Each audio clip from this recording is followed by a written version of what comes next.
Enthalpy of formation, enthalpy of formation मतलब एक मोल बनने के लिए, हो गया ना अपना, एक मोल बनने के लिए जितनी एनर्जी चेंज होती उसको अपन बोलते हैं एंथैल्पी ऑफ फॉर्मेशन। उसके ए प्लस बी कुछ रिएक्शन दे दिया हमें, यानी एक मोल के लिए एंथैल्पी ऑफ फॉर्मेशन और पूरी रिएक्शन के लिए एंथैल्पी ऑफ रिएक्शन। अब इसमें अपन पढ़ रहे हैं Hess's law.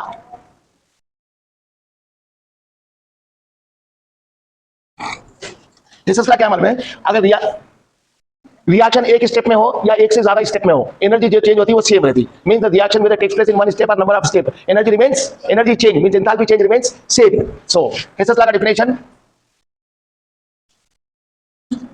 Enthalpy change during reaction whether it is in one step or number of steps remains same, यानी रिएक्शन एक स्टेप में हो या बहुत सारे स्टेप्स में हो, एनर्जी जो चेंज होंगी वो सेम रहेंगी। जैसा ए से डी बनाए में डायरेक्ट वन स्टेप है, इसके अंदर डेल्टा एच को मैं ले रहा हूं प्लस और माइनस क्यू, ये एनर्जी चेंज हुई, ये स्टेप एक स्टेप में होता है। देखो बेटा स्टेप्स H1 ले लेता हूं इसको, प्लस और माइनस H1 कुछ भी H1 each steps, A forms B, delta H1 equals to H1, B gives C, delta H2 equals to H2, C gives D, delta H3 equals to H3। तो जो one step में energy change हुई ना, ये तीनों को add करें तो भी यही चाहती है एनर्जी, यानी तीनों को ऐड करें तो क्या आता है अपने को H1 plus H2 plus H3, ये किसके बराबर वाले में H के बराबर होगा। ये हेसेस लॉ है। तो हेसेस लॉ अपन पढ़े क्यों, हेसेस लॉ पढ़े क्योंकि मालूम है बहुत सारे रिएक्शन एक स्टेप में नहीं होते, बहुत सारे स्टेप्स होते, तो बहुत सारे स्टेप्स में अपन एनर्जी निकाल के पूरे को ऐड करके जो टोटल एनर्जी आ रही है एक स्टेप में दे देते हैं। अब यहां पर टाइप्स ऑफ रिएक्शंस, पहले तो टाइप्स ऑफ रिएक्शंस में पहले बोल दिया अपन बार बार, लेकिन लिखे नहीं, एक्सोथर्मिक रिएक्शन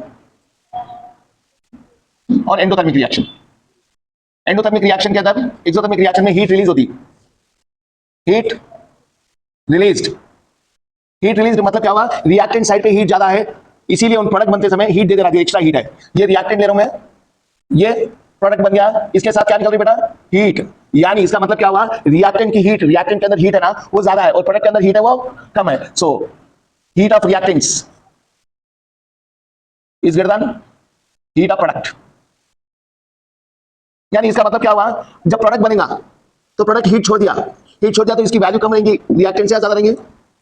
जैसा ग्राफ डालेंगे अपन, X axis Y axis origin, यहां पर हीट ले लिया अपन, हीट लिए, अगर यहां से प्रोडक्ट स्टार्ट हो रहा, प्रोडक्ट की हीट ये ले लिया अपन, तो रिएक्टेंट की हीट कहां पर आना है, नीचे आना ना। देखो हीट क्वांटिटी किसकी कम है, प्रोडक्ट की कम है और रिएक्टेंट की ज्यादा है,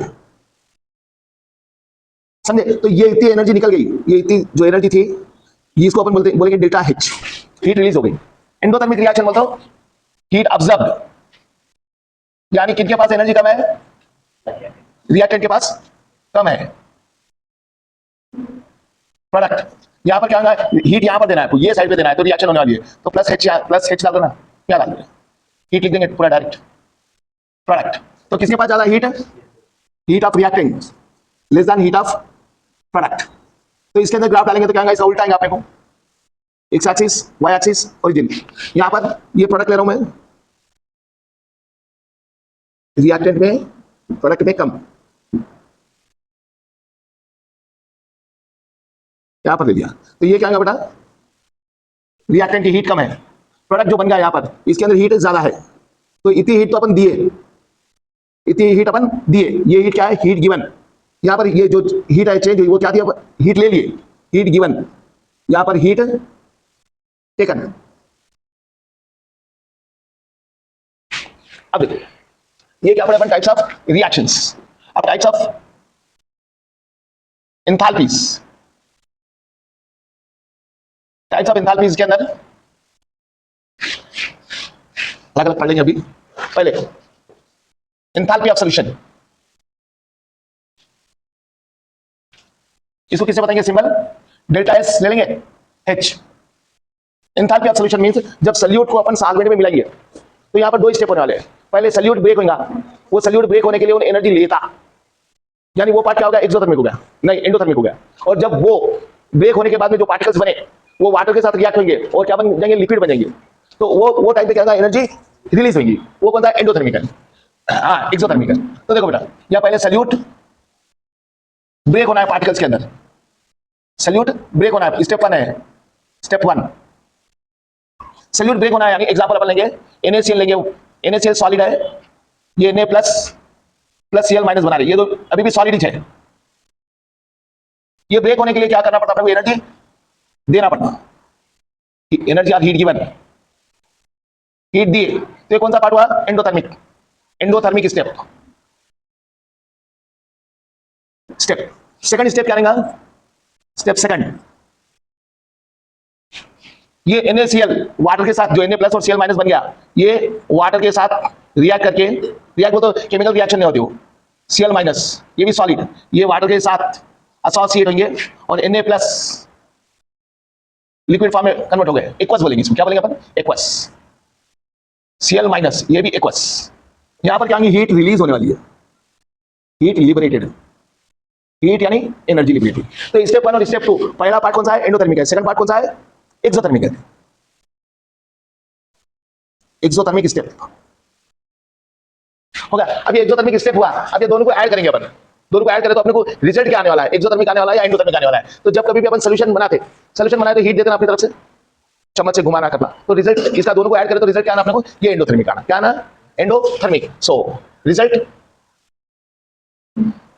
पहला क्या लेंगे बेटा, endothermic step plus exothermic step. आप लोग ऐसा नीचे लिख लेना है, तो रिजल्ट क्या आने वाला अपने को,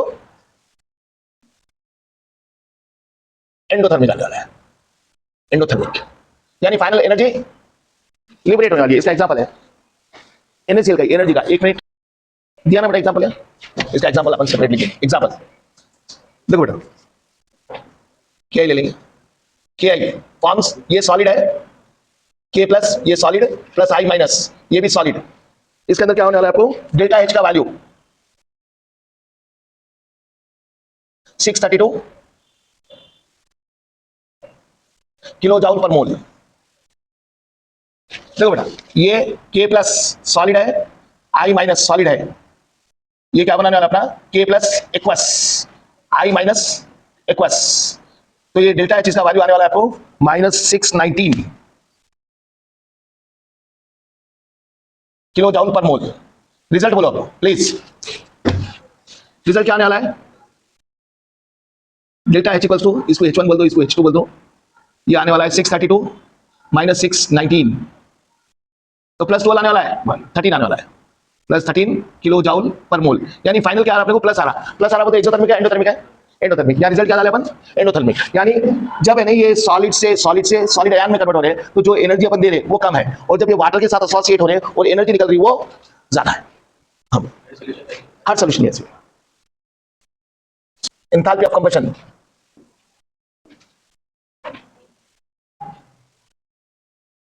एंथैल्पी ऑफ कंबशन बोलते हो कोई भी चीज को अपन ऑक्सीजन के प्रेजेंस में जलाएंगे तो कार्बन डाइऑक्साइड और वाटर निकलेगा, एनीथिंग जो जलता except carbon and water, carbon और हाइड्रोजन जल, इसको क्या करेंगे मालूम है, ऑक्सीजन के प्रेजेंस में बर्न कर रहे हैं, क्या कर रहे हैं बेटा, बर्न जला रहे, तो क्या निकलने वाला है अपने को, कार्बन डाइऑक्साइड और वाटर निकलने वाला है, कार्बन डाइऑक्साइड और वाटर। जैसा एग्जांपल दे रहा हूं मैं, यानी यहां पर हीट निकलेंगी प्लस हीट, तो कौन सी रिएक्शन होगी पहले तो ये बोलो, हाँ हीट निकल रही, एक्सोथर्मिक रिएक्शन, एक्सोथर्मिक। एग्जांपल जैसे आप मीथेन लिए, इसको ऑक्सीजन के प्रेजेंस में जलाए तो क्या बनने वाला है, कार्बन डाइऑक्साइड और वाटर, बैलेंस करो, कार्बन एक है, ऑक्सीजन या हाइड्रोजन 2 कर देंगे, 2 to the 4 ये 2 कर देंगे, 2 to the 4 या 2 ये +2, यहां पर क्या निकलने वाली है, हीट निकलने वाली है। लेकिन कार्बन को अपन ऑक्सीजन के साथ रिएक्ट करेंगे, बताओ जलाएंगे तो सिर्फ और सिर्फ कार्बन डाइऑक्साइड निकलने वाला है, यहां लिखा देखो एक्सेप्ट, हाँ सब में क्या निकलने वाला है, ये दोनों, लेकिन कार्बन को जलाए तो सिर्फ कार्बन डाइऑक्साइड निकलने वाला है। और हाइड्रोजन, दूसरा भी एग्जांपल दिए देखो, हाइड्रोजन, हाइड्रोजन को ऑक्सीजन के साथ रिएक्ट करेंगे तो आप वाटर बनने वाला है, यहां पर कार्बन डाइऑक्साइड नहीं आने वाला है, बैलेंस कर दो, यहां भी हीट निकलने वाली है। यहां देखो रिएक्शन ऊपर क्या लिखे अपन, कोई भी चीज किसको छोड़ के, कार्बन और हाइड्रोजन को छोड़ के ऑक्सीजन के प्रेजेंस में जलाए अपन, उसको क्या बोलते हैं, पहले तो कंबशन बोलते हैं, क्या बोलते हैं उसको, ये रिएक्शन कौन सी रिएक्शन है, कंबशन रिएक्शन है, ये जलने को कंबशन बोलते हैं अपन। Burning of anything in presence of oxygen is called combustion. इसमें कार्बन डाइऑक्साइड और वाटर निकलने वाला है, हीट निकलने वाली है। इसमें दो एक्सेप्शन है, कार्बन को ऑक्सीजन के साथ ऑक्सीजन के प्रेजेंस में जलाए तो क्या निकलने वाला है, कार्बन डाइऑक्साइड। क्या नहीं निकलता, वाटर। हाइड्रोजन को ऑक्सीजन के प्रेजेंस में ऑक्सीजन के साथ जलाए तो क्या निकलने वाला है, वाटर। क्या नहीं निकलता, कार्बन डाइऑक्साइड। अब देखो यहां पर गिवन पहले क्या दिया आपने को, कंबशन ऑफ बेंजीन, बेंजीन मतलब C6H6 1 मोल लेना है, ऑक्सीजन के साथ रिएक्ट करें, क्या बनने वाला है, carbon dioxide plus water. Balance करो, यहां पर कितने कार्बन है, 6, यहां पर 6 कार्बन ले लेना है आपको। ऑक्सीजन कितने हुए, 6 + 2 6 × 12 12 + 1 13, यानी इसको 13/2 ले लिए अपन। ये 2 और ये 2 इंटू करें तो कैंसिल हो जाता, 13/2 हो गया। हाइड्रोजन कितने, यहां पर 6 है, यहां पर कितने हैं, तो यहां पर अपने को कितना लेना पड़ेगा, 3। एक मिनट, ये 3 ऑक्सीजन, 6 × 12 ऑक्सीजन, यानी यहां पर किसको कन्वर्ट करना है, आपको 15 कर देना है इसको, 15/2 O2। इसका डेल्टा H वैल्यू कितना दिया, देखो जरा, कंबशन दिया, C लिख दे रहा हूं मैं, -3267 किलो जाउल पर मोल। ये माइनस क्यों लिया, एनर्जी लिबरेट हुई बोल के। नेक्स्ट आगे क्या दिया अपने को, कार्बन का दिया, फॉर्मेशन का CO2, इसकी डेल्टा H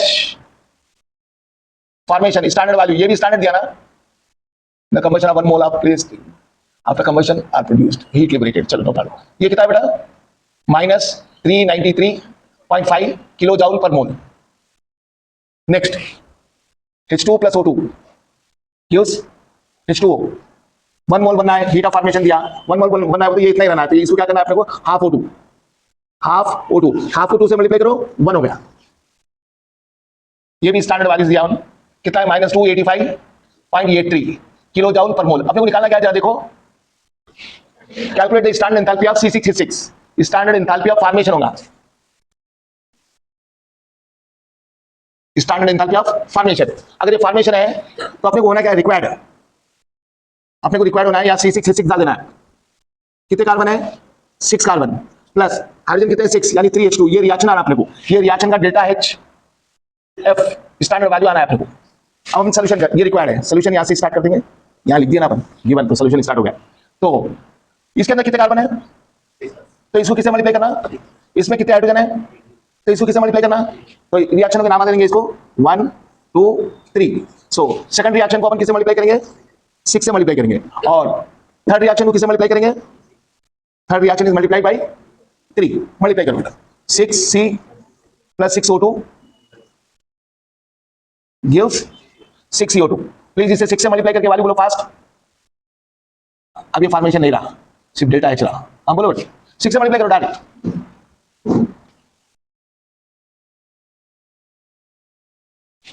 मैं जब तक इसको कर देते हैं, हाँ 2361 किलो जाउल पर मोल नहीं है अब, क्योंकि 6 से मल्टीप्लाई कर दिया अपन। अब इसको किससे मल्टीप्लाई करना है, 3 से, 3H2 plus 3/2 O2 gives 3H2O। 3 से मल्टीप्लाई करो बेटा, 85749 किलो जाउल हो गया। अब क्या करेंगे, अब अपने को ये रिएक्शन दिया है, ये रिएक्शन में लेफ्ट साइड क्या है, देखो जरा ध्यान से, पहले ऐड कर देंगे डायरेक्ट, बाद में माइनस करने तो हो जाता है। ऑक्सीजन को कैंसिल, एडिंग बोथ, बोलो बेटा 6C + 6O2 गिव्स 6CO2, या डायरेक्ट ऐड कर दो, डायरेक्ट कर दे रहा हूं, 6C + 3H2 + 6O2 + 3/2 कितना होता, 7.5 होता, 7.5 होता, 15/2 O2 गिव्स 6CO2 + 3H2O। अब ये वैल्यू को लेफ्ट साइड में जो वैल्यू आई है राइट साइड में, इनको भी ऐड कर लो, ऐड करो। ये क्यों करा नंबर का, बगैर नंबर का दे सकता, 321849 किलो जाउल। तो इसका वैल्यू यहां पर लिखेंगे अपन -3218.49 हो गया। अब जो बेंजीन का दिया अपने को C6H6 + 15/2, ये रिएक्शन लिख देना है। इसका क्या है बेटा, 6CO2 + 3H2।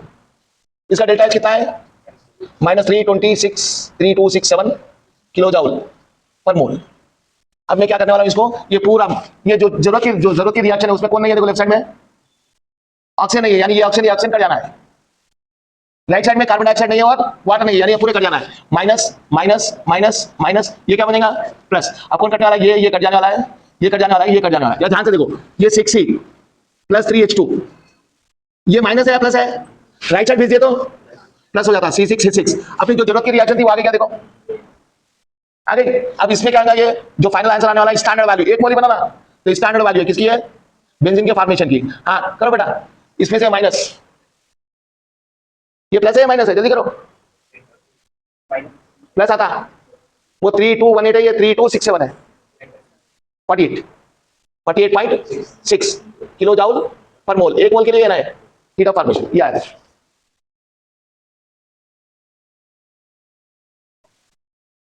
Enthalpy of atomization बोलते हो। या ध्यान से देखो, अब आप सोडियम लेंगे, ये सोडियम ऑलरेडी एटॉमिक फॉर्म में, कौन से फॉर्म में है, एटॉमिक फॉर्म में, यानी कोई मॉलिक्यूल नहीं बना चाहिए, तो इसको और कुछ ब्रेक नहीं करते अपन, atomic form, so not, so no reaction. देखो बेटा, अब एग्जांपल देखो, H2 मॉलिक्यूल है, एटम है, मॉलिक्यूल है, इसको अपन किस में बदलेंगे, एटम्स में बदलेंगे। मॉलिक्यूल को एटम्स में बदलने के लिए आपको हीट देना है, लेना है, देना है, तो हीट देना है, तो ये कौन सी रिएक्शन हो गई आपकी, एंडोथर्मिक रिएक्शन, एंडोथर्मिक। और ये मॉलिक्यूल से एटम को बनाने को क्या बोलते हैं अपन, एटमाइजेशन। क्या बोलेंगे इसको, एटमाइजेशन। इसका सिंबल ए दे देंगे अपन, क्या कर ले देंगे, एटमाइजेशन। दूसरा एग्जांपल, O2 ऑक्सीजन लो आप, 2O में बदल दिए, वो तो 20 नहीं है, नेसेंट ऑक्सीजन ऐसा लिख दिया, तो क्या हो गया बेटा, एटम में कन्वर्ट कर दिया, ये क्या होगा, एटमाइजेशन होगा।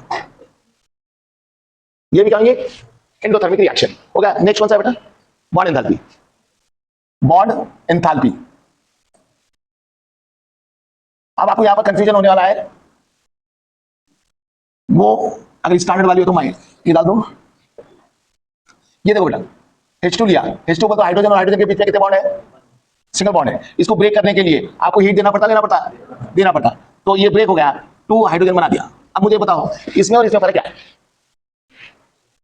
सेम नहीं है, ये डिफरेंस है। इसको किसमें कन्वर्ट कर दे रहे, वेपर में कन्वर्ट कर दे रहे, लेकिन बिल्कुल आटम सेपरेट नहीं हो जा रहे, यहाँ पर बिल्कुल रिश्ते तोड़ दे रहे, यहाँ बॉन्ड ब्रेक कर दे रहे, यानी वेपर स्टेट में नहीं ला रहे, बॉन्ड को ब्रेक कर रहे। यहाँ पर ये भी गैस फॉर्म है, ये भी गैस फॉर्म है, समझे, तो क्या कर दिए, सिर्फ एटम्स को दूर कर दिए, बॉन्ड नहीं ब्रेक करे। यहाँ भी एटम्स को दूर करे, लेकिन बॉन्ड ब्रेक नहीं करे। यहाँ पर क्या कर दे रहे अपन, एटम्स के बीच में जो बॉन्ड है उसको ब्रेक कर दे रहे, बॉन्ड ब्रोकन। ये कौन सी रहेंगी, एंडोथर्मिक या एक्सोथर्मिक, एंडोथर्मिक। एंडोथर्मिक मतलब प्लस या माइनस, प्लस। अब देखो एग्जांपल O2 लो आप, इसके बीच में ऑक्सीजन, ऑक्सीजन के बीच में कितने बॉन्ड है, सिंगल बॉन्ड है। Next example, carbon CH3 single bond है, यानी अपन सिंगल बॉन्ड डबल बॉन्ड एक साथ बता सकते हैं। कार्बन सिंगल बॉन्ड कार्बन, इसको ब्रेक करेंगे तो अपन कितने आ जाएंगे, 2 कार्बन आ जाएंगे। प्लीज ध्यान दो, यहाँ डबल बॉन्ड लिए, यहाँ भी 2 कार्बन आने वाले हैं, लेकिन एनर्जी किसमें ज्यादा लगने वाली है, डबल बॉन्ड में। सिंगल बॉन्ड में एनर्जी कम लगने वाली है। कार्बन ट्रिपल बॉन्ड ले लिए तो इसमें एनर्जी और ज्यादा लगने वाली है। ओके, ये सब क्या है, हीट ऑफ बॉन्ड एंथैल्पी है। बॉन्ड एंथैल्पी बोलो, या बॉन्ड एंथैल्पी का मतलब क्या होता है, बॉन्ड बनाने के लिए जितनी एनर्जी होना, बॉन्ड ब्रेक करने के लिए भी उतनी ही एनर्जी होना है। बॉन्ड बनाने के लिए जितनी एनर्जी होना, बॉन्ड ब्रेक करने के लिए भी उतनी ही एनर्जी होना है। So energy for bond formation equals to energy for breaking bond. Bond, इसको आप लोग बोल सकते हैं बॉन्ड डिसोसिएशन एनर्जी। क्या बोल सकते हैं, बॉन्ड डिसोसिएशन एनर्जी। अब इसको क्या बोल सकते हैं आप, बॉन्ड एनर्जी। यानी बॉन्ड एनर्जी और बॉन्ड डिसोसिएशन एनर्जी क्या है, इक्वल है। हो गया। अब lattice energy, lattice enthalpy. Lattice energy का डेफिनेशन बोलो फास्ट। हाँ, हमारे को नहीं मालूम। 1 मोल आयनिक मॉलिक्यूल मींस 1 मोल आयनिक क्रिस्टल बनने के लिए जो एनर्जी होना है वो तो अपन देता हूं, देता, यानी एक्सोथर्मिक रिएक्शन है वो। जैसे एग्जांपल अपन लेंगे सोडियम में से एक इलेक्ट्रॉन ले लिए तो Na+ बन गया, क्लोरीन में ये इलेक्ट्रॉन ऐड कर दिए तो क्या बन गया, Cl-। इसके लिए कौन सी एनर्जी होना है, आयनाइजेशन एंथैल्पी। इसके लिए कौन सी एनर्जी होना है, इलेक्ट्रॉन गेन एंथैल्पी। ये दिए या लिए, ये लिए Cl-। अब ये दोनों कंबाइन होंगे, यानी Na+ और Cl- दोनों एक दूसरे के भी अट्रैक्ट होंगे। कौन सा अट्रैक्शन होगा, कूलम्बिक फोर्स ऑफ अट्रैक्शन। ये दोनों नजदीक आएंगे तो क्या बनेंगे, 1 मोल NaCl बना दिया। ये जब नजदीक आ रहे तो एनर्जी रिलीज हो रही है, ये एनर्जी क्या बोलते हैं, लैटिस एनर्जी। तो लैटिस एनर्जी एक्सोथर्मिक है, एंडोथर्मिक है, एक्सोथर्मिक। इसको कैलकुलेट करने के लिए कौन सी साइकिल यूज कर रहे थे, बॉर्न-हाइबर साइकिल कर रहे थे ना। सो बॉर्न-हाइबर साइकिल,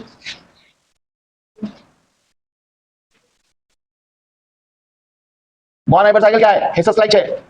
हेसस लॉ क्या पढ़े थे अभी, एक स्टेप में हो या बहुत सारे स्टेप में हो एनर्जी सेम रहेगी। बॉर्न-हाइबर साइकिल यानी Hess's law used to find lattice energy. अब ये दिमाग में रखना, एक्सोथर्मिक कौन सी है, एंडोथर्मिक कौन सी है। क्योंकि माइनस साइन प्लस साइन पूरा अपोजिट कर देता कंडीशन को।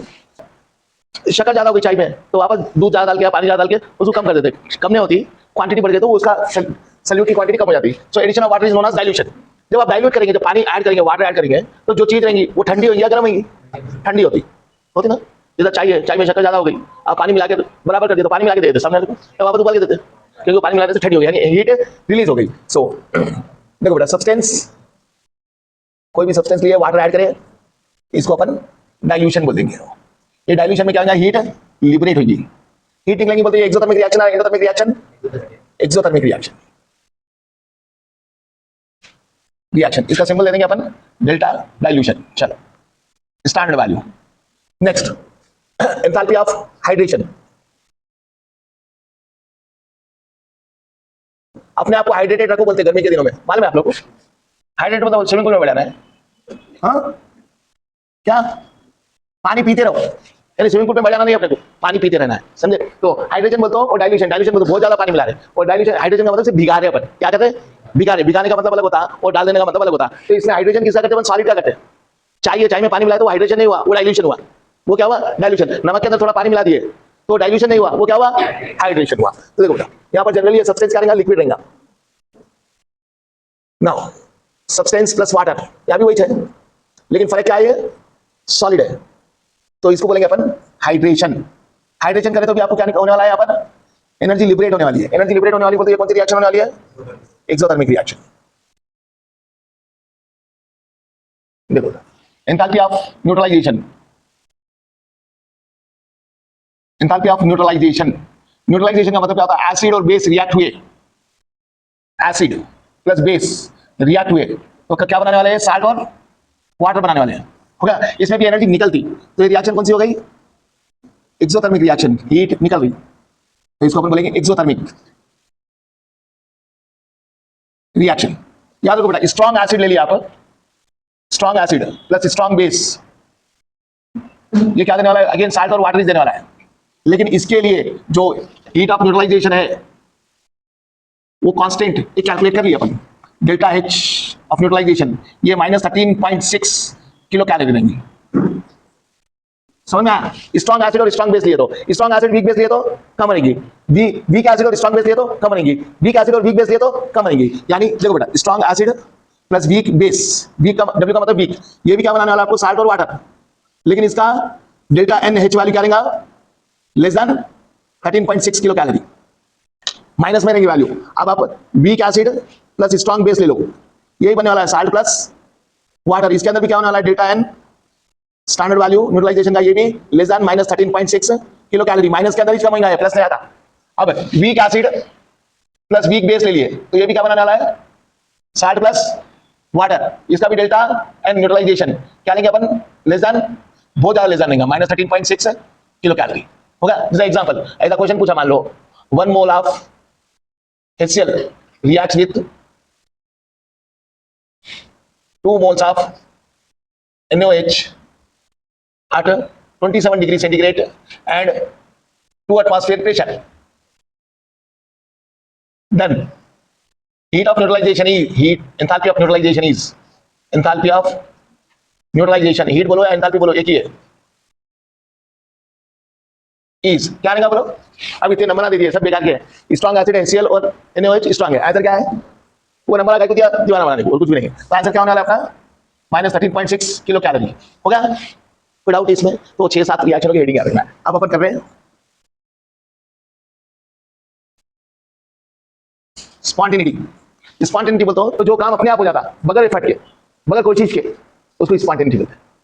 क्या बोलते हैं? स्पॉन्टेनिटी। यानी सबके अंदर एनर्जी रहती, लेकिन वो एनर्जी का डायरेक्शन सबका अलग अलग था। कोई एनर्जी एक्सरसाइज करके बर्बाद करने वाला है, कोई एनर्जी रोडों पे पैदल पैदल चल के बर्बाद करने वाला है, कोई पढ़ के बर्बाद करने वाला है, कोई बोल बोल के बर्बाद करने, देना एनर्जी चाहिए तो अपने आप कब देगा उसके इंटरेस्ट के हिसाब से। तो रिएक्शन अपने आप का नहीं मालूम है, जब उसके अंदर एनर्जी, फ्री एनर्जी ज्यादा है, तो फ्री एनर्जी ज्यादा है तो रिएक्शन अपने आप हो जाएगी।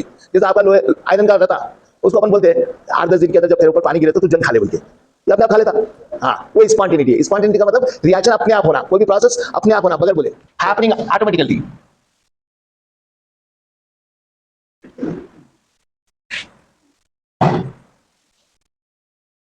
Happening automatically. देखो बेटा, अब एंट्रोपी एंड स्पॉन्टेनिटी ध्यान से सुनो पहले।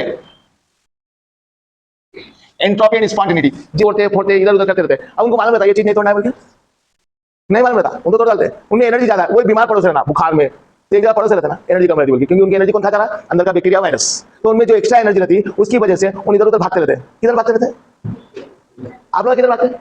बस के पीछे, है ना, बस के पीछे भागने वाले हैं। अब यहाँ पढ़ने को आना है तो बस पकड़ना है तो बस के पीछे भागेंगे, बस इधर जारी करते 90 डिग्री में भागना है, नहीं भागते, आपको मालूम है कि बस के पीछे भागना है। बच्चे को मालूम है वो तो किधर भी भागते रहता है रूम के अंदर, वो उसको बोलते हैं रैंडमनेस। वो रैंडमनेस को क्या बोलते हैं? एंट्रोपी। तो एनर्जी ज्यादा रहती है वो एंट्रोपी आती, वो एनर्जी भी फ्री एनर्जी रहना, काम की नहीं रहती वो एनर्जी, वो फ्री एनर्जी का यूज करके क्या हो जाता, रैंडमनेस आएगा। जैसे अपने घर के अंदर मटके के अंदर पानी है, वो रूम तक आ सकता नहीं आ सकता, घर के अंदर किचन के अंदर कुछ खाना पड़ोसा यहाँ तक आ सकता, वहां वो रूम के अंदर जो एयर है वो यहाँ तक आ सकती ना, सोचो आ सकती, क्योंकि वो तो मूवमेंट में है। तो रैंडमनेस किसमें ज्यादा है? गैस में ज्यादा है, सॉलिड में ज्यादा है, लिक्विड में ज्यादा है? गैस में रैंडमनेस ज्यादा है, यानी एंट्रोपी सबसे ज्यादा किसमें? Gas. Entropy is nothing but randomness और इरेगुलरिटी, समझे? ये एंट्रोपी कब ज्यादा रहेंगे मालूम है? स्पॉन्टेनिटी ज्यादा है तो, यानी एंट्रोपी रहे तो स्पॉन्टेनिटी हो सकती, मींस अपने आप हो सकता है reaction. So more the entropy implies more the spontaneity,